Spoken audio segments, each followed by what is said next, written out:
بسم اللہ الرحمن الرحیم ومن يرغب عن ملة إبراهيم إلا من صفي نفسه ولقد اصطفيناه في الدنيا وإنه في الآخرة لمن الصالحين۔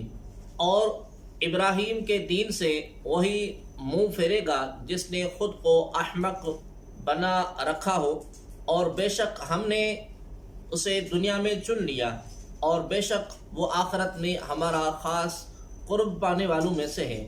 وَمَن يَرْغَبُ، اور جو منہ پھیرے، علماء یہود میں سے حضرت عبداللہ بن سلام رضی اللہ تعالی عنہ نے اسلام لانے کے بعد اپنے دو بھتیجوں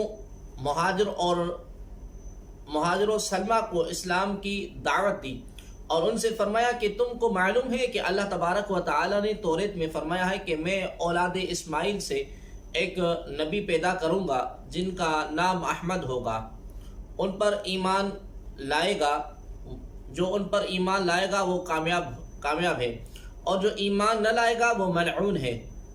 یہ سن کر سلمہ ایمان لائے اور مہاجر نے اسلام قبول کرنے سے انکار کر دیا۔ اس پر اللہ تبارک و تعالی نے یہ آیت مبارکہ نازل فرما کر ظاہر کر دیا کہ جب حضرت ابراہیم علیہ السلام نے خود اس رسول معظم صلی اللہ علیہ وآلہ وسلم کے مبعوث ہونے کی دعا فرمائی تو جو ان کے دین سے پھرے وہ حضرت ابراہیم علیہ السلام کے دین سے پھرا۔ اس میں یہود اور نصارہ اور مشرکین عرب پر اشارتاً کلام ہے جو اپنے آپ کو فخر کے طور پر حضرت ابراہیم علیہ السلام کی طرف منسوب کرتے تھے کہ جب یہ لوگ دین ابراہیمی سے پھر گئے تو پھر ان کی عظمت اور شرافت کہاں رہی۔ یہ بھی معلوم ہوا کہ سچے دین کی پہچان یہ ہے کہ وہ سلف صالحین کا دین ہو۔ یہ حضرات ہدایت کی دلیل ہیں۔ اللہ تبارک و تعالی نے حقانیت اسلام کی دلیل یہاں دی ہے کہ وہ ملت ابراہیمی ہے۔ اصطفیناہ، ہم نے اسے چن لیا، یعنی اللہ تبارک و تعالی نے حضرت ابراہیم علیہ السلام کو رسالت و خلوت کے لیے چن لیا، یعنی آپ کو اپنا رسول اور خلیل بنایا۔ وَإِذْ قَالَ لَهُ رَبُّهُ أَسْلِمْ قَالَ أَسْلَمْتُ لِرَبِّ الْعَالَمِينَ وَوَصَّى بِهَا إِبْرَاهِيمُ بَنِيهِ وَيَعْقُوبُ يَا بَنِيَّ إِنَّ اللَّهَ اصْطَفَىٰ لَكُمُ الدِّينَ فَلَا تَمُوتُنَّ إِلَّا وَأَنْتُمْ مُسْلِمُونَ۔ یاد کرو جب اس کے رب نے اسے فرمایا فرما برداری کرو تو اس نے عرض کی کہ میں نے فرما برداری کی اس کی جو تمام جہانوں کا پالنے والا ہے، اور ابراہیم اور یعقوب نے اپنے بیٹوں کو اسی دین کی وصیت کی کہ اے میرے بیٹو، بے شک اللہ نے یہ دین تمہارے لیے چن لیا ہے، تم ہرگز نہ مرنا مگر اس حال میں کہ تم مسلمان ہو۔ وصیٰ، اور وصیت کی۔ حضرت ابراہیم اور حضرت یعقوب علیہ السلام نے اپنی اولاد کو دین حق پر ثابت قدمی کی وصیت فرمائی۔ اس سے معلوم ہوا کہ والدین کو صرف مال کے متعلق ہی وصیت نہیں کرنی چاہیے، بلکہ اولاد کو عقائد صحیحہ، اعمال صالحہ، دین کی عظمت، دین پر استقامت، نیکیوں پر مداومت اور گناہوں سے دور رہنے کی وصیت بھی کرنی چاہیے۔ اولاد کو دین سکھانا، ان کی صحیح تربیت کرتے رہنا اولاد کی والدین کی ذمہ داری ہے، جیسا کہ حضرت انس رضی اللہ تعالی عنہ سے روایت ہے کہ نبی کریم صلی اللہ تعالی علیہ وآلہ وسلم نے ارشاد فرمایا، اپنی اولاد کے ساتھ نیک سلوک کرو اور انہیں اچھے ادب سکھانے کی کوشش کرو۔ حضرت عبداللہ بن عمر رضی اللہ تعالی عنہ نے ایک شخص سے فرمایا، اپنے بچے کی اچھی تربیت کرو کیونکہ تم سے تمہاری اولاد کے بارے میں پوچھا جائے گا کہ تم نے اس کی کیسی تربیت کی اور تم نے اسے کیا سکھایا۔ حضرت ایوب بن موسیٰ رضی اللہ تعالی عنہ اپنے والد سے اور وہ اپنے دادا سے روایت کرتے ہیں کہ رسول اللہ صلی اللہ علیہ وآلہ وسلم نے ارشاد فرمایا، کسی باپ نے اپنے بچے کو ایسا عطیہ نہیں دیا جو اچھے ادب سے بہتر ہو۔ مفتی احمد یار خان نعیمی رحمۃ اللہ تعالی علیہ فرماتے ہیں، اچھے ادب سے مراد بچے کو دیندار، متقی، پرہیزگار بنانا ہے۔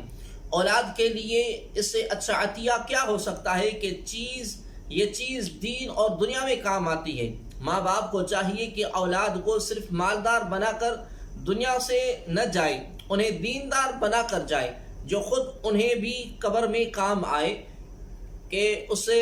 کہ زندہ اولاد کی نیکیوں کا ثواب مردہ کو قبر میں ملتا ہے۔ نیز وفات کے وقت اپنی اولاد کو صحیح عقائد اور نیک اعمال کی وصیت کرنا ہمارے بزرگان دین کا طریقہ رہا ہے۔ چنانچہ حضرت عطا رضی اللہ تعالی عنہ فرماتے ہیں کہ میں صحابی رسول حضرت ولید بن عبادہ بن صامت رضی اللہ تعالی عنہما سے ملا اور ان سے پوچھا کہ آپ کے والد نے وصال کے وقت کیا وصیت فرمائی؟ حضرت ولید رضی اللہ تعالی عنہ نے فرمایا، میرے والد نے مجھے بلا کر فرمایا، اے بیٹے، اللہ تبارک و تعالی سے ڈرو۔ یہ بات جان لو کہ اللہ تبارک و تعالی سے اس وقت ڈرنے والا نہیں بنے گا جب تک اللہ تبارک و تعالی پر اور ہر خیر اور شر کے اللہ تعالی کی طرف سے مقدر ہونے پر ایمان نہ لائے گا۔ اگر تو اس کے خلاف مر گیا تو جہنم میں داخل ہوگا۔ میں نے رسول اللہ صلی اللہ علیہ وآلہ وسلم کو فرماتے ہوئے سنا کہ اللہ تعالیٰ نے سب سے پہلے قلم کو پیدا کیا، پھر فرمایا کہ لکھ۔ قلم نے عرض کی کیا لکھوں؟ ارشاد فرمایا تقدیر لکھ، جو ہو چکا اور جو ابد تک ہوگا۔ جب حضرت عبداللہ بن مسعود رضی اللہ تعالی عنہ کی وفات کا وقت قریب آیا تو ان کے بیٹے عبد الرحمن رضی اللہ تعالی عنہ نے عرض کی، مجھے کچھ وصیت کیجئے۔ حضرت عبداللہ بن مسعود رضی اللہ تعالی عنہ نے فرمایا، میں تمہیں وصیت کرتا ہوں کہ اللہ تعالیٰ سے ڈرتے رہو، زیادہ وقت اپنے گھر میں رہو، اپنی زبان کی حفاظت کرو اور اپنی خطاؤں پر رویا کرو۔ حضرت علقمہ الطاردی رحمت اللہ تعالی نے وفات کے وقت اپنے بیٹے کو وصیت کرتے ہوئے فرمایا، اے بیٹے، جب تمہیں لوگوں کی مجلس اختیار کرنا پڑے تو ایسے آدمی کی صحبت اختیار کرو کہ جب تو اس کی خدمت کرے تو وہ تیری حفاظت کرے، اگر تو اس کی مجلس اختیار کرے تو وہ تجھے زینت دے، اگر تجھے کوئی مشقت پیش آئے تو وہ برداشت کرے۔ اس آدمی کی صحبت اختیار کر جب تو بھلائی کے ساتھ اپنا ہاتھ پھیلائے تو وہ بھی اسے پھیلائے، اگر وہ تم میں کوئی اچھائی دیکھے تو اسے شمار کرے اور اگر برائی دیکھے تو اسے روکے۔ اس آدمی سے دوستی اختیار کر کہ جب تو اس سے مانگے تو وہ تجھے دے، اور اگر خاموش رہے تو خود بخود دے، اگر تجھے کوئی پریشانی لاحق ہو تو وہ غم خواری کرے۔ اس آدمی کی صحبت اختیار کرو کہ جب تم بات کہو تو وہ تمہاری بات کی تصدیق کرے، اگر تم کسی کام کا ارادہ کرو تو وہ اچھا مشورہ دے، اور اگر تم دونوں میں اختلاف ہو جائے تو وہ تمہاری بات کو ترجیح دے۔ ام کنتم شہداء اذ حضر یعقوب الموت اذ قال لبنیہ ما تعبدون من بعدی قالوا نعبد الہک و الہ آبائک ابراہیم و اسماعیل و اسحاق الہ واحدا ونحن له مسلمون۔ یعنی اے یہودیوں، کیا تم اس وقت موجود تھے جب یعقوب کے وصال کا وقت آیا، جب انہوں نے اپنے بیٹوں سے فرمایا، اے بیٹو، میرے بعد تم کس کی عبادت کرو گے؟ تو انہوں نے کہا کہ ہم آپ کے معبود اور آپ کے آباء اجداد ابراہیم اور اسماعیل اور اسحاق کے معبود کی عبادت کریں گے۔ ایک معبود ہے اور ہم اس کے فرما بردار ہیں۔ ام کنتم شہداء، کیا تم موجود تھے؟ یہ آیت یہودیوں کے حق میں نازل ہوئی۔ انہوں نے کہا تھا کہ حضرت یعقوب علیہ السلام نے اپنی وفات کے روز اپنی اولاد کو یہودی رہنے کی وصیت کی تھی۔ اللہ تبارک و تعالی نے ان کے اس بہتان کے رد میں یہ آیت کریمہ نازل فرمائی۔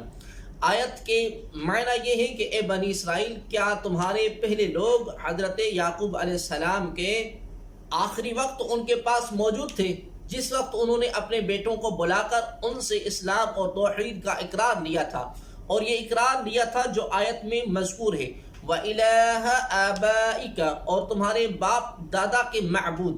حضرت اسماعیل علیہ السلام کو حضرت یعقوب علیہ السلام کے آباء یعنی باپوں میں داخل کیا، حالانکہ آپ علیہ السلام حضرت یعقوب علیہ السلام کے حقیقی والد نہ تھے۔ یہ اس لیے کہ آپ علیہ السلام ان کے چچا ہیں، اور چچا بمنزل باپ ہوتا ہے۔ جیسا کہ حدیث شریف میں ہے، اور آپ علیہ الصلوۃ والسلام کا نام حضرت اسحاق علیہ السلام سے پہلے ذکر فرمانا دو وجہ سے ہے۔ ایک تو یہ کہ آپ حضرت اسحاق علیہ السلام سے 14 سال بڑے ہیں، دوسرا اس لیے کہ آپ علیہ الصلوۃ والسلام سید عالم صلی اللہ علیہ وآلہ وسلم کے آبا میں سے ہیں۔ تلک امت قد خلت لها ما کسبت ولکم ما کسبتم ولا تسألون عما كانوا يعملون۔ وہ ایک امت ہے جو گزر چکی، ان کے اعمال ان کے لیے ہیں اور تمہارے اعمال تمہارے لیے ہیں، اور تم سے ان کے کاموں کے بارے میں نہیں پوچھا جائے گا۔ تلک امت، وہ ایک امت ہے۔ جب یہودی دلائل میں عاجز ہو جاتے، آخرکار کہہ دیتے تھے کہ اگر ہمارے عقائد و اعمال غلط بھی ہوئے تو ہمارے باپ دادوں کے اعمال ہمارے کام آ جائیں گے اور ان سے ہماری نجات ہو جائے گی۔ ان کی تردید میں یہ آیت آئی کہ وہ سب گزر چکے، ان کے اعمال ان کے لیے ہیں اور تمہارے اعمال تمہارے لیے ہیں، تمہیں ان کے اعمال کام نہ آئیں گے۔ اس سے معلوم ہوا کہ آخرت میں آپ اپنے اعمال کام آئیں گے، اور اگر عقیدہ خراب ہو تو کسی کو دوسرے کے عمل سے فائدہ نہ ہوگا۔ وَقَالُوا كُونُوا هُودًا أَوْ نَصَارَىٰ تَهْتَدُوا قُلْ بَلْ مِلَّةَ إِبْرَاهِيمَ حَنِيفًا وَمَا كَانَ مِنَ الْمُشْرِكِينَ۔ اور اہل کتاب نے کہا یہودی یا نصرانی ہو جاؤ، ہدایت پا جاؤ گے۔ تم فرماؤ ہرگز نہیں، بلکہ ہم تو ابراہیم کا دین اختیار کرتے ہیں جو ہر باطل سے جدا تھے اور مشرکوں میں سے نہ تھے۔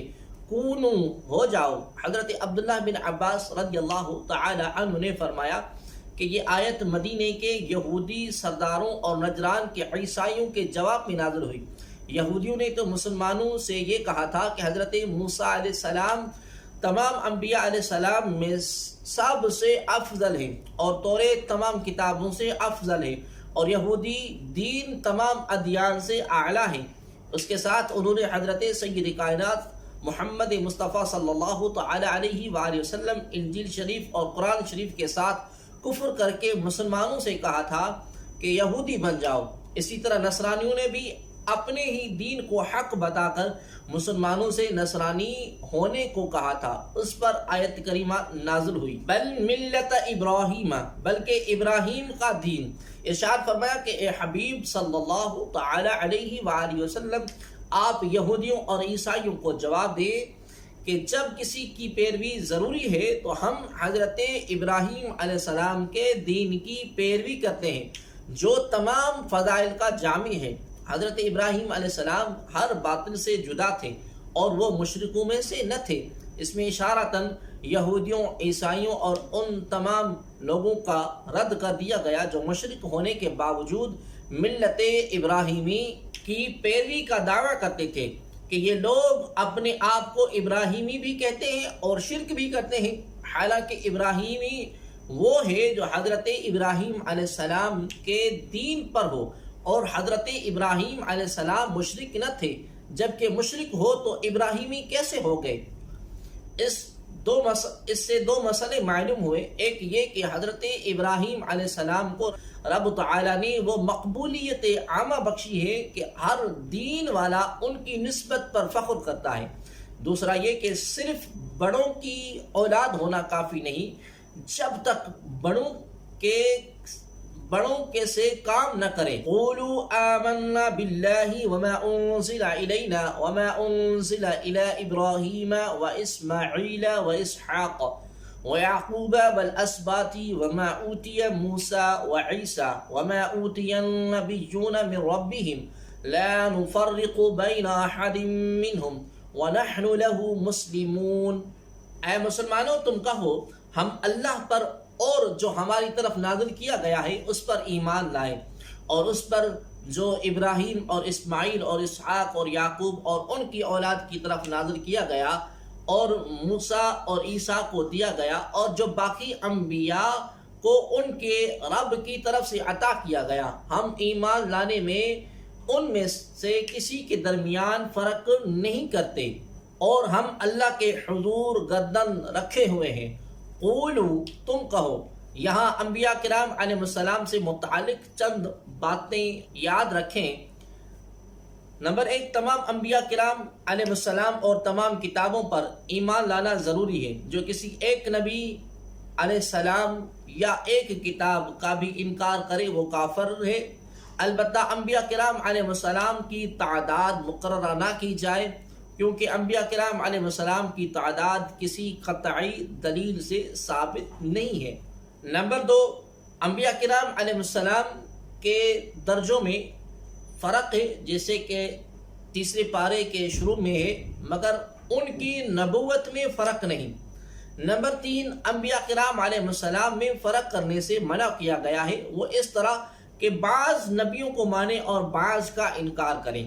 نمبر 4، یہ بھی معلوم ہوا کہ سارے نبوت میں یکساں ہیں، کوئی عارضی، ذلی یا بروزی نبی نہیں جیسے قادیانی کہتے ہیں، بلکہ سب اصلی نبی ہیں۔ فَإِنْ آمَنُوا بِمِثْلِ مَا آمَنْتُمْ بِهِ فَقَدِ اهْتَدَوْا وَإِنْ تَوَلَّوْا فَإِنَّمَا هُمْ فِي شِقَاقٍ فَسَيَكْفِيكَهُمُ اللَّهُ وَهُوَ السَّمِيعُ الْعَلِيمُ۔ پھر اگر وہ بھی یوں ہی ایمان لے آئیں جیسا تم ایمان لائے ہو، جب تو وہ ہدایت پا گئے، اور اگر منہ پھیریں تو وہ صرف مخالفت میں پڑے ہوئے ہیں۔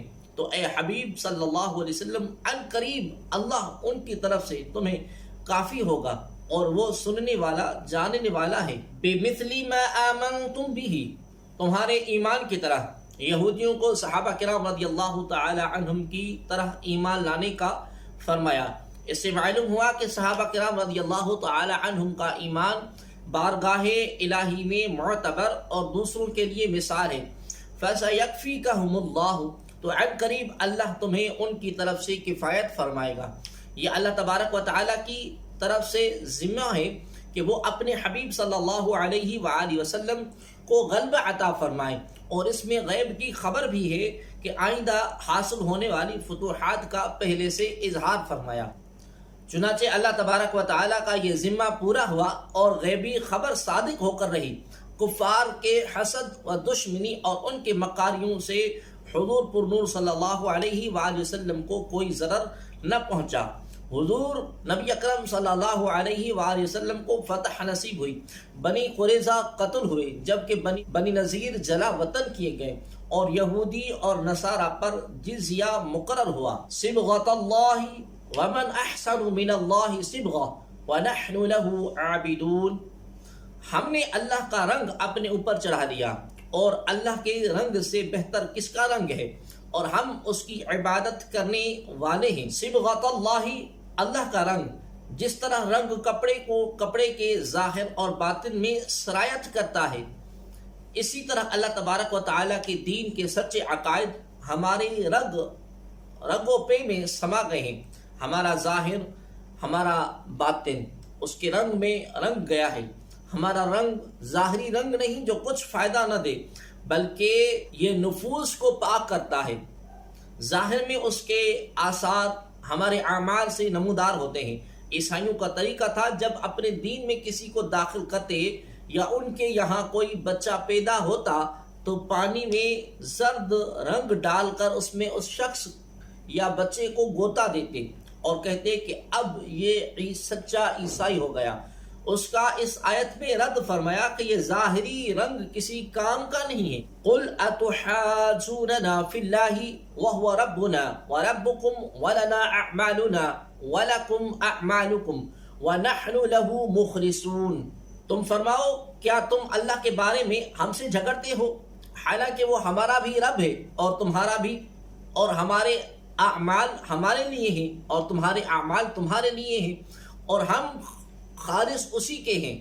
اتحاجوننا، کیا تم ہم سے جھگڑتے ہو؟ یہودیوں نے مسلمانوں سے کہا کہ ہم پہلی کتاب والے ہیں، ہمارا قبلہ پرانا ہے، ہمارا دین قدیم ہے، انبیاء کرام علیہ السلام ہم میں سے ہوئے ہیں، لہذا اگر محمد صلی اللہ علیہ وآلہ وسلم نبی ہوتے تو ہم میں سے ہوتے۔ اس پر یہ آیت مبارکہ نازل ہوئی، اور نبی اکرم صلی اللہ علیہ وآلہ وسلم کے ذریعے ان سے فرمایا گیا کہ ہمارا اور تمہارا سب کا رب اللہ تعالیٰ ہے، اسے اختیار ہے کہ اپنے بندوں میں جسے چاہے نبی بنائے، عرب میں سے ہو یا دوسروں میں سے ہو۔ وَنَحْنُ لَهُ مُخْلِصُونَ، اور ہم خالص اسی کے ہیں، یعنی ہم کسی دوسرے کو اللہ تعالیٰ کے ساتھ شریک نہیں کرتے، اور عبادت و اطاعت خالص اسی کے لیے کرتے ہیں، تو عزت کے مستحق ہے۔ نیز خالص اللہ تعالیٰ کا وہی ہوتا ہے جو اس کے رسول صلی اللہ علیہ وآلہ وسلم کا ہو جائے، اور جو رسول صلی اللہ علیہ وآلہ وسلم کا ہو گیا وہ اللہ تبارک و تعالیٰ کا ہو گیا۔ رب تعالیٰ فرماتا ہے من یطع الرسول فقد اطاع اللہ، جس نے رسول کی اطاعت کی اس نے اللہ کی اطاعت کی۔ سیدی اعلیٰ حضرت عظیم البرکت مجدد الدین و ملت الشاہ سیدی امام احمد رضا خان فاضل بریلوی رحمۃ اللہ تعالیٰ علیہ فرماتے ہیں، وہ کہ اس در کا ہو خلق خدا اس کی ہوئی، وہ کہ اس در سے پھرا اللہ اسے پھر گیا۔ ام تقولون ان ابراہیم و اسماعیل و اسحاق و یعقوب والاسباط كانوا هودا او نصارى قل اانتم اعلم ام اللہ ومن اظلم ممن كتم شهادة عنده من اللہ وما اللہ بغافل عما تعملون۔ اے اہل کتاب، کیا تم یہ کہتے ہو کہ ابراہیم اور اسماعیل اور اسحاق اور یعقوب اور ان کی اولاد یہودی یا نصرانی تھے؟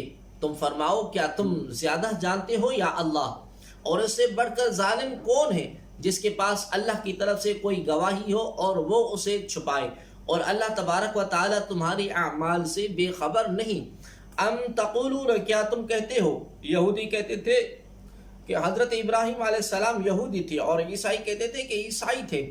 ان کی تردید میں یہ آیت اتری کہ یہودیت عیسائیت تو ان کے بعد دنیا میں آئے، وہ کیسے اس دین پر ہوئے؟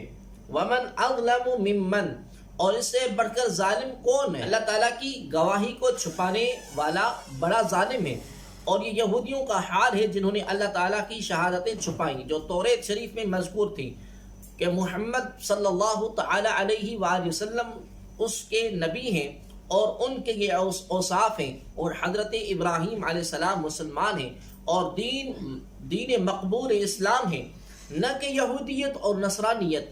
اب بھی بہت سے لوگ ہیں جو قرآن پڑھتے ہیں لیکن حضور پر نور صلی اللہ تعالی علیہ وآلہ وسلم کی عظمت اور شان کی آیتوں کو چھپاتے ہیں اور انہیں عوام کے سامنے بیان نہیں کرتے۔